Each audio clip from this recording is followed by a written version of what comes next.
بسم اللہ الرحمن الرحیم۔ السلام علیکم ورحمۃ اللہ۔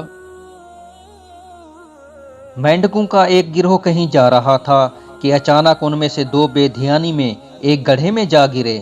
باہر ٹھہرے مینڈکوں نے دیکھا کہ گڑھا ان دو مینڈکوں کی استطاعت سے زیادہ گہرا ہے، تو انہوں نے اوپر سے کہنا شروع کر دیا، ہائے افسوس، تم اس سے باہر نہ نکل پاؤ گے، کوششیں کر کے ہلکان مت ہونا، ہار مان لو اور یہیں اپنی موت کا انتظار کرو۔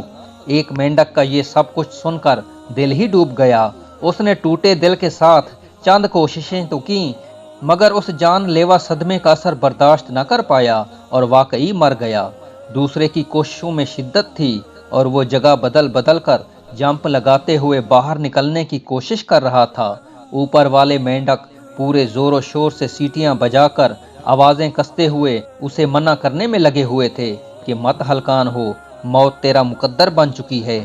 لیکن مینڈک نے اور زیادہ شدت سے اپنی کوششیں جاری رکھیں اور واقعی میں باہر نکلنے میں کامیاب ہو گیا۔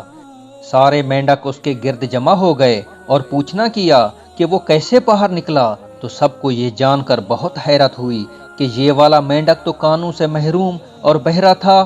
وہ مینڈک سارا وقت یہی سمجھ کر باہر نکلنے کے لیے اپنا سارا زور لگاتا رہا تھا کہ باہر کھڑے ہوئے سارے مینڈک اس کے خیر خواہ اور دوست ہیں، جو اس کی ہمت بندھوا رہے ہیں اور جوش دلا رہے ہیں، جبکہ حقیقت یہ تھی کہ وہ سارے اس کی ہمت توڑنے اور باہر نکلنے کے عزم کو ختم کرنے میں لگے ہوئے تھے۔ حاصل کلام یہ کہ کسی بھی تنقید پر بد دل مت ہوں، بلکہ اس تنقید کے نشتر کی سیڑھیاں بنا کر کامیابی کی منزل کی جانب بڑھتے رہیں۔